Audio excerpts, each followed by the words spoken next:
Hi hello good morning सर्वांना नमस्ते. स्वागत आहे आपलं मराठी चातुर्य कथा या यूट्यूब चॅनलवर. व्हिडिओला लाईक करा, चॅनलला सबस्क्राईब करा आणि बेल आयकॉनवर प्रेस करा जेणेकरून सगळ्या नोटिफिकेशन्स तुमच्यापर्यंत पोहोचतील. मिलन अभी आधा अधुरा आहे भाग 187. मग आता राणा आणि राणी दोघे मिळून रोहित कुमारच्या डोक्यावर चांगलेच मिरे वाटत होते आणि आलेल्या एका दिवसातच रोहितला राणानं खूप दमवलं. आणि त्याच्यावर हाईट म्हणजे त्याची आई म्हणजेच राणी अजिबात तिच्या मुलाला गप्प बस म्हणत नव्हती. जे करायचं ते करू देत होती आणि म्हणून तर रोहितला तिचा फार राग यायचा. पण आता त्याला हे माहीत नव्हतं की त्याच्याच आयुष्यातल्या दोन खूप महत्त्वाच्या व्यक्ती म्हणण्यापेक्षा त्याचं अख्खं आयुष्य, त्याचं जग त्याच्या डोक्यावर आहे.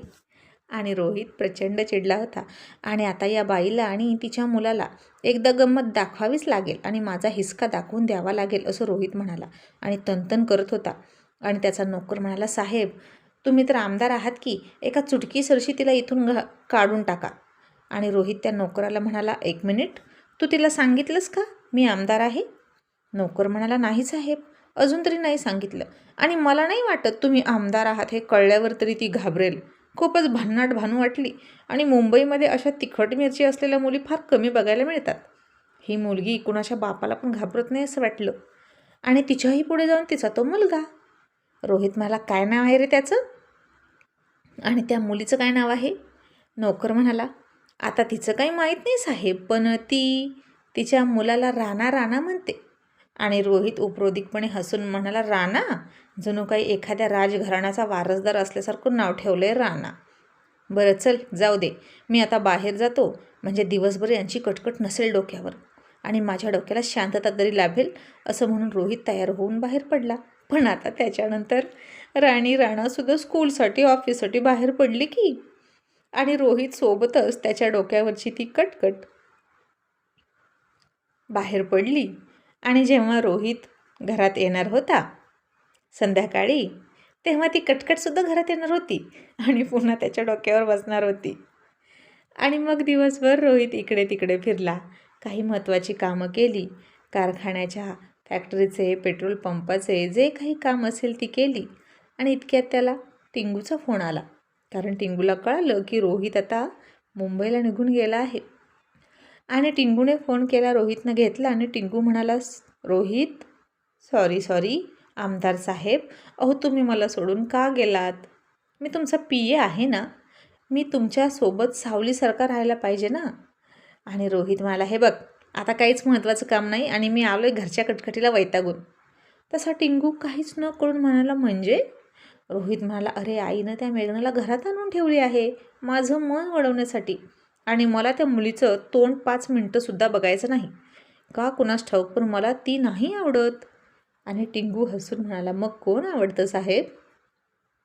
आता रोहितही म्हणाला, साली ती एकटीच आवडली होती आणि तिच्यानंतर दुसरं कोणीच नाही आवडलं आणि तिच्या आधीही कोणी नाही आवडलं.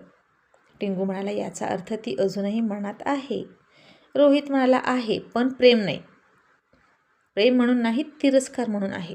तिनं माझा बदला घेतला ना, तर मी सुद्धा तिच्याकडून बदला घेणारच आहे. माझ्या एका अश्रूचा आणि वेदनेचा बदला घेणार आहे. टिंगू म्हणाला, म्हणजे तुला असं वाटतंय का ती भेटावी? रोहित म्हणाला, हो असं वाटतं की ती भेटावी, कारण सगळे हिशोब अपूर्ण राहिलेत. तिच्यासोबतचे सगळे हिशोब पूर्ण करून टाकेन, मग तिला रीतसर घटस्फोट देऊन घालवून टाकेल. बिकॉज आय हेट हर असं म्हणून रोहितनं राग व्यक्त केला. आणि टिंगू म्हणाला, बरं पण आता तू तिथे काय करतोस? खरंच मी यायचं आहे की नाही? रोहित म्हणाला, नाही रे, नको येऊ. तुझ्या फॅमिलीसोबत राहा, तुझ्या मुलांसोबत राहा. उगीच माझ्यासारखा फकीर होऊन फिरू नकोस. बायको मुलांची काळजी घे. टिंगू म्हणाला, दुसऱ्यांना संसार कसा करावा हे शिकवतोस आणि तुझं काय रोहित? रोहित म्हणाला, माझं काय तेव्हा? माझ्यासाठी माझी समाजसेवा हीच माझी बायको. माझं पहिलं लग्न तिच्यासोबतच झाले. असं म्हणून त्यानं फोन ठेवला. आणि मग आता इकडे मेघना मॅडम सूर्यवंशींच्या घरात फारच थाटामाटात राहायला लागल्या. चांगल्या चांगल्या महागड्या साड्या घातल्या होत्या त्यांनी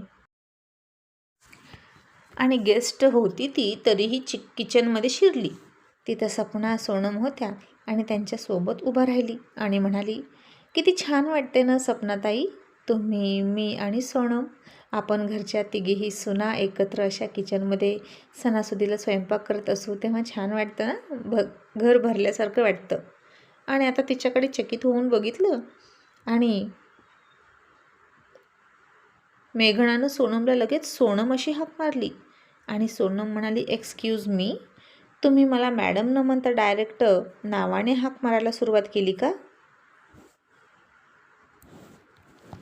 आणि मेघना म्हणाली, मग त्यात काय झालं, आता माझं लग्न झाल्यानंतर मी तुमच्या दोघींच्या मध्ये येणार ना, मग तर मी तुला हाकच मारू शकते. आणि नंतर हाक मारण्यापेक्षा आत्ताच हाक मारलेली बरी ना, म्हणजे तुम्हालाही सवय होईल आणि मलाही सवय होईल. आणि तिचा आगाऊपणा सोनमला अजिबात नाही आवडला. सोनम तिला काहीतरी बोलणार इतक्यात सपनानं सोनमचा हात पकडला आणि डोळ्यांनी तिला शांत करत म्हणाली, काहीच बोलू नको. मग सोनम गप्प बसली आणि मेघना म्हणाली, तुम्ही काय करताय मला सांगा ना, मी सुद्धा करू लागते, मला सुद्धा कुकिंग छान जमतं. आणि कोणाला काय काय आवडतं सांगता का, मी ते सगळं बनवते. आणि सोनम तोंड वाकडं करत कशी तरी हसली आणि म्हणाली, नो थँक्यू, आम्ही घरच्या रीतसर ऑलरेडी सुना आहोत आणि तुम्ही सध्या गेस्टच आहात, तर गेस्ट सारख्याच राहा, डायनिंग टेबलवर बसा आणि तुम्हाला काय हवं ते आम्हाला सांगा, आम्ही तुम्हाला करून देतो. आणि आता मेघना म्हणाली, ठीक आहे. ती सुद्धा सगळ्यांसोबत नाश्ता करायला बसली आणि सोनम सपनावर ऑर्डर टाकायला लागली की ही बया, आणि उगीचच खूप काळजी असल्यासारखी म्हणायची, सपनाताई, अहो आईंना वाढा, तुमचं तर लक्षच नाही त्यांच्याकडे. आणि हे काय, बाबांची प्लेट रिकामी कशी आहे, वाढा बरं त्यांना. आणि सोनम, अगं रोशन भाऊजींना वाढ, असं बोलायची आणि इम्प्रेशन मारायची. आणि सोनम आणि सपनाला जणू काही येतच नाही असंच दाखवायला लागली. आणि त्या दोघीही फार फार वैतागल्या. रोशन आणि राहुललाही फारसं पटत नव्हतं, हे त्यांच्या चेहऱ्यावरून दिसत होतं. पण आता या जानकीला कोण समजवणार. तिला मात्र वाटायचं की मेघना किती काळजी करते सगळ्यांची. सोनमच्या तर मनात आलं की आता आई जरा इकडे तिकडे गेल्या की या मेघनाला चांगलाच हिसका दाखवणार. पण आता तिला काहीही बोललं तरी ती एकाचं दोन करून जानकीला सांगायची. जानकीला तिच्यावरच विश्वास बसायचा, त्यामुळे तिला काहीही बोलायची चोरीच होती. मेघनानं आता हातामध्ये सॉसची वाटी घेतली आणि जानकीला वाढायला जाणार इतक्यात तिकडून राजलक्ष्मी पळत आली आणि आजी आजी म्हणून जानकीकडे येत असतानाच मेघनाच्या हाताला धक्का लागला. सॉस जानकीच्या अंगावर कमी, मेघनाच्या साडीवर जास्त सांडला. तर मेघनाला राजलक्ष्मीचा राग आला आणि ती म्हणाली, अगं पुढे बघ जरा, तुला काही कळतं की नाही, असं कोणी पळत येतं का, नॉनसेन्स. तसा सपनाला राग आला आणि ती म्हणाली, मेघना, तू राजलक्ष्मीसोबत बोलतेस एवढं लक्षात ठेव. आणि आता राजलक्ष्मीसुद्धा म्हणाली, पण तुम्हाला कोणी सांगितलं होतं मधी वाटी घ्यायला, मी माझ्या आजीकडे येत होते ना. आणि मेघना म्हणाली, अरे वा, हिची जीभ फार चुरूचुरू चालते की. अगं तू किती लहान आहेस माझ्यापेक्षा, सॉरी म्हणायचं सोडून तू माझ्याशी वाद घालतेस का. बघा आई, असंच शिकवलंय का हो हिच्या आईनं हिला. असं वाटून आता मेघनानं चक्क सपनाचे संस्कारच काढले. आणि हे ऐकून सपनाला राग आला. तिनं राजलक्ष्मीला घेतलं आणि रागात बेडरूममध्ये जाऊन बसली. आणि आता राहुलला सुद्धा मेघनाचं वागणं आवडलं नव्हतं, पण तो होता मातृपितृ भक्त मुलगा. तो काहीच नाही बोलला आणि लगेच सपनाच्या मागे सुद्धा गेला नाही, कारण तो तिकडं गेला असता तर बायकोचा बैल ठरला असता. त्यामुळे त्यानं त्याचा पूर्ण नाश्ता केला आणि बेडरूममध्ये त्याची बॅग आणण्यासाठी गेला. तर तिथे सपना रागारागात बसली होती आणि तो जास्त काही न बोलता फक्त इतकंच म्हणाला, इतरांचा राग अन्नावर काढू नकोस बायको, तू सोनम राजलक्ष्मी नाश्ता करून घ्या. आणि नेहमीसारखाच गोड हसला आणि सपनानं त्याच्याकडे रागात बघितलं आणि म्हणाली, तुम्ही तर हसणारच ना, तुम्हाला कुठे राग येतोय. आज तिने माझ्या संस्कारांवर बोट उचललं. तिची ही हिंमत की आपल्या घरात येऊन आपल्याच राजलक्ष्मीला तिने असं बोलावं. राहुल म्हणाला, अगं ती गेस्ट आहे आणि अतिथी देवो भव अशी आपली संस्कृती आहे, तुला माहीत आहे ना. त्यामुळं गेस्ट जे मागतील ते द्यावं, जे बोलतील ते ऐकून घ्यावं. आईची शिकवण अशीच आहे. आणि तू नाश्ता केलास तर मी दुपारचा लंच करणार आहे, नाहीतर मी पण खाणार नाही, असं त्यानं राजलक्ष्मीला असं म्हणून एक गोडगोड पप्पी दिली. आणि सपनाच्याही कपाळाची पप्पी घेऊन निघून गेला. आणि नेहमीसारखाच जाताना आई येतो ग, बाबा येतो असं म्हणून दोघेही भाऊभाऊ निघून गेले. आणि मेघना म्हणाली मागे जानकीला, आई माझं काही चुकलं का हो? आता राजलक्ष्मीने पुढे बघायला हवं होतं की नको सांगा बरं. आणि चूक मान्य न करता उलट मलाच बोलत होती. मग मी काय करायला हवं होतं? तिची चूक तिला दाखवून द्यायला हवी होती ना. या वयातच मुलांना योग्य वळण लागतं. आणि जानकी म्हणाली तुझं काहीच नाही चुकलं मेघना. मेघना म्हणाली मग सपना ताई नाश्ता न करता का गेल्या? जानकी म्हणाली येईल ती. तू एक काम कर, तू नाश्ता कर आणि तुझ्या रूममध्ये जा. आम्ही तिघी नंतर नाश्ता करतो. तुम्ही मेघना म्हणाली का? तुम्ही त्यांच्यासोबत का नाश्ता कराल? तुम्ही मलाही सून मानलं तर मग माझ्यासोबत का नाश्ता नाही करत? आणि आई सर कधी येतील? ते नाही आले तर मी तर राहण्याचा उपयोग तरी काय? आणि आता या प्रश्नावर मात्र जानकी गप्प झाली, कारण आता रोहित कधी येईल हे तिलाही माहीत नव्हतं. आणि तिनं फोन घेतला आणि रोहितला फोन लावला. गेल्यापासून त्यानं तर फोनच केला नव्हता. शेवटी ती आई होती आणि तिनं इथूनच फोन लावला. पण रोहितनं तिचा फोन घेतलाच नाही. उलट त्यानं सोनमला फोन केला आणि म्हणाला आई कुठे आहे गं? ती मला का फोन करते? सोनम आता इथे जे घडलं ते सगळं सांगितलं आणि म्हणाली रोहित दादा मेघना खूप शहाणपणा करते. तिचं काहीतरी करा ना. ती खूपच फडफड करते आईच्या जीवावर. रोहित म्हणाला आता आईच्या डोळ्यांवर तिनं काय पट्टी बांधली कुणास ठाऊक. मी तर काय करू? जाऊ दे, मी तिकडे येणारच नाही.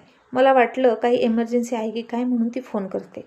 पण आता ती ठीक आहे आणि मेघनासोबत आहे म्हटल्यावर मी तिच्याशी बोलतच नाही. आणि एक लक्षात ठेव सोनम, विझणारा दिवस जास्त फडफड करत असतो असं म्हणून रोहितनं फोन ठेवला. मग मेघना सूर्यवंशींचा सगळा बंगला फिरून बघत होती आणि ते झाल्यावर तिच्या रूममध्ये गेली. इतक्यात तिला संग्रामचा फोन आला आणि त्याचा फोन बघितला आणि मेघनाला राग आला आणि म्हणाली आली पनवती, लगेच माझ्या समोर आली आणि तिनं फोन घेतलाच नाही. आणि इकडे संग्रामचे लोक म्हणाले साहेब वाहनाला पेट्रोल मिळत नाही, काय करायचं? सूर्यवंशींच्या पेट्रोल पंपावर गेलो तरी ते आपल्याला पेट्रोलच देत नाहीत. आणि संग्राम मस्तीत आणि घुरमीत म्हणाला थुंकतो मी त्याच्या पेट्रोल पंपावर. दुसरे नाहीत का पेट्रोल पंप? तिकडून घेऊन या. आणि आता दुसरे पेट्रोल पंप होते खूप लांब लांब लांब होते. पण तरीही संग्राम तिकडून पेट्रोल आणायला लावायचा आणि त्याचा डबल खर्च व्हायचा. पण कुत्र्याचं शेपूट वाकडं ते वाकडंच राहिलं होतं. मग आता संग्रामनं वेगळ्या फोन नंबरवरून मेघनाला फोन केला. मेघनानं कोणाचा नंबर आहे असं वाटून लगेच फोन घेतला. फारच रिलॅक्स आवाजात म्हणाली हॅलो. आणि तिकडून संग्राम म्हणाला हॅलो, काय गं मजेत दिवस चाललेत वाटतं? सूर्यवंशींची सून, सॉरी भावी सून म्हणून तिथे गेलीस का? एक गोष्ट लक्षात ठेव, तुझी नाडी माझ्या हातात आहे. माझा फोन उचलत नाहीस का? तुला जास्त चरबी चढली आहे का? एका चुटकी सरशी तुला तिथून धक्के मारून बाहेर काढायला लावू का? हे ऐकलं तसं मेघना घाबरली आणि म्हणाली नाही नाही असं काहीच नाही. ते मी बिझी होते ना म्हणून तुमचा फोन नाही घेतला. बोला ना काय म्हणता? आणि संग्राम म्हणाला ऐक मी काय म्हणतोय. त्या नालायक रोहित सूर्यवंशीनं मला खूप त्रास दिला आहे. माझ्या अंगावर हात उचलला आहे आणि माझ्या तोंडात त्यानं जळती आग कोंबली तर तू तिथे राहून त्याच्या घरात आग लाव. नक्कीच जानकी सूर्यवंशी तुझ्या बाजूने आहे तर तू ते घर फोडायचं. भावाभावांमध्ये एकी राहू द्यायची नाही. जावांची तोंडं वेगळ्या वेगळ्या दिशेला झाली पाहिजेत. आणि सूर्यवंशींची मुलं म्हणजेच सूर्यवंशींचं नाक होतं, जानकी सूर्यवंशीचं नाक होतं तर ते नाक ठेचलं पाहिजे. भावाभावात भांडणं लाव, गैरसमज पसरव, कळलं का? आता तू तिथं गेलीस तर सूर्यवंशींच्या अभेद्य अशा किल्ल्याला खिंडार पाडण्याचं काम कर. आणि मेघना म्हणाली हो मी ते करणारच आहे. तसंही आई माझ्या बाजूनेच आहेत आणि हळूहळू तुम्ही जे म्हणताय ते करीनच असं म्हणून फोन ठेवला. आणि मग आता इकडे मुंबईमध्ये संध्याकाळ झाली होती. राणा 6 वाजता शाळेतून आला होता आणि आज राणीला ऑफिसमधून येताना जरा जास्तच उशीर लागला. त्यामुळे राणा फुगला होता. राणी थकून ऑफिसवरून आली. आल्या आल्या तिला रोज भेटणारा राणा आज भेटायला आलाच नाही. आणि ती आईला म्हणाली आई अगं राणा कुठे गेला? तिची आई म्हणाली अगं तो आता रुसलाय तुझ्यावर, तू लवकर आली नाहीस म्हणून. त्यानं तुला किती फोन केले, तू फोनही घेतले नाहीस त्याचे. राणी म्हणाली अगं आई काय करू, वेळच मिळाला नाही. नंतर त्याला फोन करेन म्हटलं पण म्हटलं आता घरी चालले तर कशाला फोन करू ना. असं म्हणून राणी राणाकडे गेली तर रुसलेला राणा अंगावर ब्लँकेट घेऊन बसला होता आणि राणाला सुद्धा राणीमुळं मस्तीची सवय लागली होती, कारण त्याची आईच खूप मस्तीखोर आणि नटखट होती. मग आता राणीनं एका बाजूने ब्लँकेट उचललं तसं राणानं पायाखाली दाबून धरलं. मग राणी थोडी गालात हसली, त्याच्या दुसऱ्या बाजूला गेली आणि तिकडून ब्लँकेट उघडण्याचा प्रयत्न केला. तर राणानं तिथंसुद्धा मांडी ठेवली आणि 2 पाय 2 हात चारही बाजूला ठेवले. त्यानं स्वतःला पॅक करून घेतलं होतं आणि त्या ब्लँकेटमध्ये उभा बसला होता. बाहेर पाऊसही होता. त्या उबदार ब्लँकेटमध्ये छान वाटत होतं. आता खट्याळ राणी बेडवर चढून त्याच्या बाजूला गुपचूप उभी राहिली आणि काही वेळ असाच गेला आणि राणाला वाटलं आई इथून गेली की काय. आणि त्यानं हळूच ब्लँकेट उघडलं आणि ब्लँकेटच्या आतून बघायला लागला की आई आहे कुठे. तसं राणीनं ती संधी साधली, ब्लँकेट उघडलं आणि पुन्हा ब्लँकेटच्या आतमध्ये शिरली आणि त्याला म्हणाली भो. तसा राणा खूप खळखळून हसायला लागला. अगदी पोट धरून हसत होता. त्याच्या अंगावरचं बाळसं अजून होतं तसं होतं, त्यामुळे त्याच्या शरीरावरचं मांससुद्धा हालायचं. राणा हसायला लागला की अगदी ना गणपतीसारखा होता, गोलू मोलू. आणि मग खूप हसून झाल्यानंतर दोघेही ब्लँकेटमध्येच होते आणि ती राणाला घट्ट पकडून म्हणाली रुसलास का आईवर. आणि राणानं तिला कट्टी दाखवली. 2 बोटं एकामेकात गुंफली आणि त्याला म्हणायचं कट्टी त्यांच्या भाषेत. राणाला आता बाहेर कोणी मित्र नव्हते, त्यामुळे आईच त्याचे मित्र मैत्रीण, आई बाबा, फ्रेंड, फिलॉसॉफर, मार्गदर्शक सगळं राणीच होती. आणि या सोसायटीमध्ये जास्त कोणाशी अजून ओळख नव्हती. आणि राणी म्हणाली राणा, आईला खूप काम असतं, मग तू आईला माफ नाही करणार का. आई थकली ना बेटा. आणि मग राणानं तिच्या गालावर पप्पी घेतली आणि म्हणाला पुन्हा अशी चूक करू नकोस. तू लवकर घरी नाही आली की भीती वाटते. तुला कोणी उचलून नेली तर मग मला कोण आहे. राणीनं राणाला मिठी मारली आणि म्हणाली असं नाही होणार बाळा. मग दोघेही फ्रेश झाले, जेवण वगैरे केलं.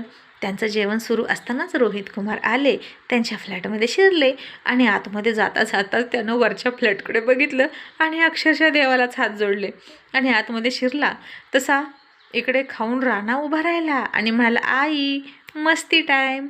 आणि आता यांचा मस्ती टाईम म्हणजे मोठ्या आवाजात गाणी लावायची आणि नाचायचं. आणि राणी म्हणाली ओके. आणि त्या दोघांनी ढिंच्याक ढिंच्याक बाबा लगीन अशी गाणी लावली, कारण राणाला त्याच्यावर भारी नाचायला यायचं उड्या मारू. आणि आता राणा नाचत होते, सोबतच तिच्या आईला सुद्धा घेऊन नाचत होते. आणि अरे देवा, आता राणी नाही पण त्या राणाच्या उड्यांनी अख्खा स्लॅब थरथरत होता असं रोहितला वाटायला लागलं. आणि हे छत माझ्या अंगावर कोसळणार तर नाही ना, म्हणून तो घाबरला. त्यानं पुन्हा त्याचा नोकर वर पाठवला आणि म्हणाला अरे काय ही मुसीबत आहे. मी घरात आलो की यांना मस्ती सुचते का. माझ्याच फ्लॅटमध्ये मी यायचं की नाही. आणि तू सोसायटीच्या चेअरमनकडे तक्रार करणार होता, त्याचं काय झालं. नोकर म्हणाला हो सर, पण ते चेअरमन गावी गेले आहेत, ते आले की मी तक्रार करतो. आणि रोहित कान झाकून घेत म्हणाला मग तोपर्यंत मी काय करायचं. या आवाजानं माझं डोकं फुटायची वेळ आली. तू जा आणि ते सगळं बंद कर आणि त्यांना म्हणावं तुमच्या शेजाऱ्यांना त्रास होतोय, गप्प बसा. मग आता नोकर गेला. त्यानं पुन्हा बेल वाजवली. राणीनं दरवाजा उघडला आणि म्हणाली काय झालं, आता पुन्हा तुम्हाला त्रास होतोय का. अशी त्याला आधीच खेकसली. आणि तो नोकर म्हणाला हो मॅडम, त्रास होतोय. का नाही त्रास होणार. अहो नुकतेच साहेब आत आलेत आणि पुन्हा तुमच्या मुलानं दंगा सुरू केला. त्याला जरा गप्प बसवा. आणि खरंच त्याला अजिबात शिस्त नाही असे आमचे साहेब म्हणतात. असं नोकरानं सुद्धा स्वतः शिव्या न खाता रोहितला शिव्या करण्यासाठी म्हणाला. राणीनं आता कमरेवर पुन्हा हात दिला आणि म्हणाली तुमच्या साहेबाची ऐशी की तैशी माझ्या पोराची शिस्त काढतो. तुमच्या साहेबाला तरी शिस्त आहे का हो. त्याला माझ्यासमोर आणा. नोकर म्हणाला ओ बाई नीट बोला, अहो ते आमदार आहेत, आमदार. आणि राणीसुद्धा एक हात कमरेवर आणि दुसरा हात डमरूसारखा हलवत म्हणाली आमदार बिमदार मी नाही ओळखत कोणाला.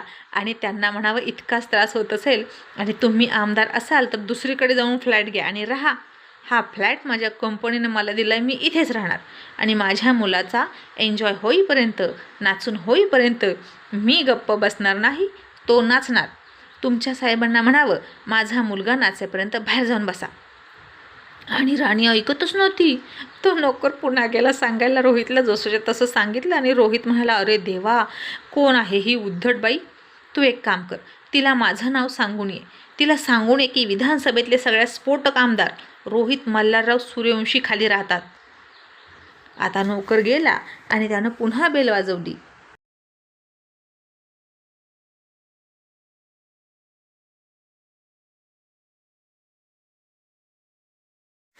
आणि पुन्हा राणी चिडली आणि वस्कन त्याच्या अंगावर जात म्हणाली, काय आहे हे पहा, इथे मी आणि माझी आई आणि माझा मुलगा राहतोय, आणि जर तुम्ही सतत सतत असे माझ्या घरात येत राहिला ना तर मी पोलीस केस करीन. आणि तो नोकर म्हणाला, ओ बाई. तशी राणी चिडून म्हणाली, बाई कोणाला म्हणतोस? नोकर म्हणाला, ओ ताई. राणी पुन्हा चिडून म्हणाली, मला ताई म्हणाला, तू माझा भाऊ नाहीस. आणि तो नोकर हात जोडून म्हणाला, ओ मॅडम, आता काय म्हणू तुम्हाला? राणी म्हणाली, मॅडमसुद्धा नको म्हणू. एकटी तरुण मुलगी दिसली की असेच सारखे सारखे बेल वाजवतात, मला माहीत आहे. असा राणी सोरा त्याच्यावर शिरजोर करत म्हणाली. आणि नोकर म्हणाला, नाही हो, अहो मी फक्त निरोप घेऊन आलोय आमच्या साहेबांचा.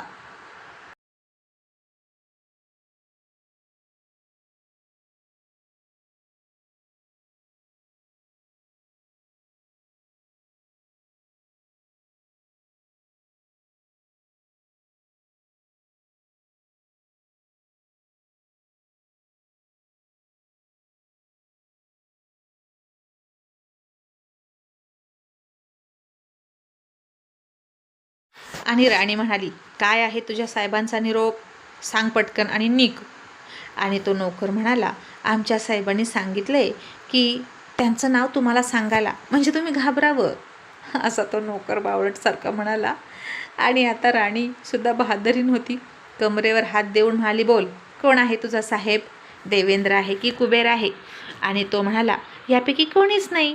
असं म्हणून रोहितचं खरं नाव सांगणार इतक्यात राणी म्हणाली, गप्प बस, मला तुझ्या साहेबाचं नाव ऐकण्यात काहीही इंटरेस्ट नाही. असेल कोणीतरी ऐरा गैरा लुंगा सुंगा, मला काय देणं घेणं नाही. असं म्हणून राणीनं दरवाजा आपटून घेतला. आणि अरे देवा, नोकर तसाच सांगत गेला. आणि रोहित म्हणाला, बाप रे, काय मुलगी आहे, आता एवढ्याशा कारणावरून पोलिसात जाईल का? आणि तिचा मुलगासुद्धा तिच्यासारखाच उद्धट, आता मीच भेटतो. असं म्हणून निघाला. इतक्यात राणाचं नाचून झालं आणि तो शांत झाला होता. मग रोहितही गेलाच नाही.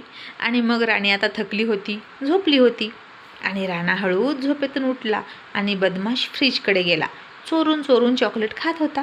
इतक्यात राणीनं लाईट लावली किचनची आणि म्हणाली, बदमाश, चोरून खातोस? आणि राणा म्हणाला, सॉरी आई, पण मला खूप गोड आवडतं आणि तू आणि आजी मला चॉकलेट देतच नाही. राणी म्हणाली, ठीक आहे, हे घे, आणखीन 2 चॉकलेट घे, पण चोरी करायची नाही. आणि राणा म्हणाला, सॉरी आई, तू देशील तेवढंच खाईन. असं म्हणून त्यानं दोन्ही चॉकलेट परत ठेवले. आता लहान मुलं लहानपणी प्रत्येक गोष्ट करून बघतात ट्रायल म्हणून, कारण त्यांना अनुभव नसतो ना. पण आईवडिलांनीच त्यातली कुठली गोष्ट चांगली कुठली वाईट हे त्यांना समजावून सांगायचं असतं, आणि मगच मुलांना चांगलं वळण लागतं. आणि हे समजावून सांगण्यात जे आईवडील कमी पडतात त्यांची मुलं वाईट वळणाला लागतात, हो की नाही? आणि राणी हसून त्याचं नाक पकडून हलवत म्हणाली, शहाणा आमचा राणा. आणि राणानं पण तिचं नाक पकडलं आणि म्हणाला, शहाणी आमची राणी. तसं राणी हसता हसता गप्प झाली आणि तिला रोहितची आठवण आली.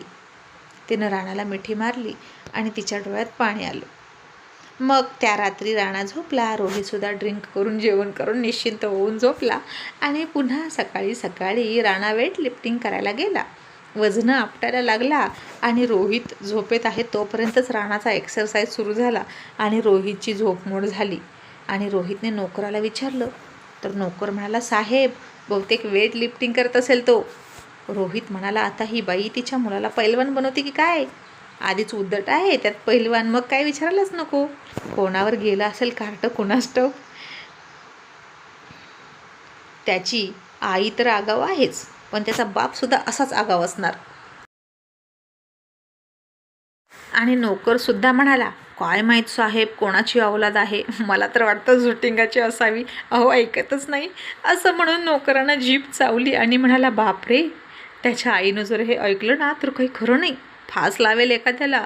मग आता राणाचे धबाधब आवाज येत होते आणि रोहितसुद्धा त्या आवाजानं उठला आणि त्याचंही एक्सरसाइज सुरू झालं. आणि सगळ्यांचीच गडबड सुरू झाली बाहेर जाण्याची. आणि रोहित बाहेर जाताना नोकराला म्हणाला, संध्याकाळी मी घरी येण्याच्या आधीच त्या मुलाची आणि त्याच्या आईची नाकाबंदी कर. चेअरमनकडे तक्रार कर. त्यांना सांग मी येतोय. नोकर म्हणाला, ठीक आहे साहेब. मग आता रोहित बाहेर गेला. राणी राणासुद्धा बाहेर पडले. पुन्हा घरी आले. रोहितनं नोकराला फोन केला आणि म्हणाला, तू तक्रार केलीस का? आणि नोकर म्हणाला, नाही ना साहेब, चेअरमन अजून आलेच नाहीत. पण मी जाऊन सांगतो ना त्यांना की तुम्ही येणार आहात आणि दंगा करू नका असं म्हणून तंबी देतो, तुम्ही या. असं म्हणून नोकर पुन्हा राणीकडे गेला. पुन्हा बेल वाजली. पुन्हा राणीनं दरवाजा उघडला आणि राणी आता रागातच म्हणाली, काय आहे? आणि नोकर म्हणाला, तुला नीट बोलता येत नाही का गं? मी नीट बोलतोय ना. राणी म्हणाली, आधी मी नीटच बोलत होते, पण तुम्ही माझ्या मुलाला बेशिस्त म्हणालात म्हणून मला राग आलाय आणि आता मी कधीच नीट बोलणार नाही. काय काम आहे बोला. आणि तो नोकर म्हणाला, बरं, आता आमच्या साहेबांचा फोन आला होता आणि ते म्हणालेत की ते घरी येत आहेत. आणि तो पुढे बोलायच्या आधीच राणी हात नाचवत म्हणाली आणि कंबर हलवत म्हणाली, मग मी काय नाचू का? की तुमचा साहेब येणार आहे म्हणून त्याच्या पुढे गरबा खेळू? चल फुट. असं म्हणून राणीनं नोकराच्या तोंडावर धाडकन दरवाजा आपटला. आणि पुन्हा रोहितनं नोकराला विचारलं, काय रे, सांगितलंस का त्यांना मी आल्यावर शांत बसायला? नोकर पुन्हा छाती फुगवून खोटं बोलत म्हणाला, हो साहेब, सांगितलं. आता ते दंगा नाही करणार, तुम्ही या. आणि आता रोहित कुमार घरी आल्यावर त्यांच्यापुढे आणखीन काय वाढून ठेवले राणी आणि राणानं कुणास ठाऊक. बघूया पुढच्या एपिसोडमध्ये. Thank you so much.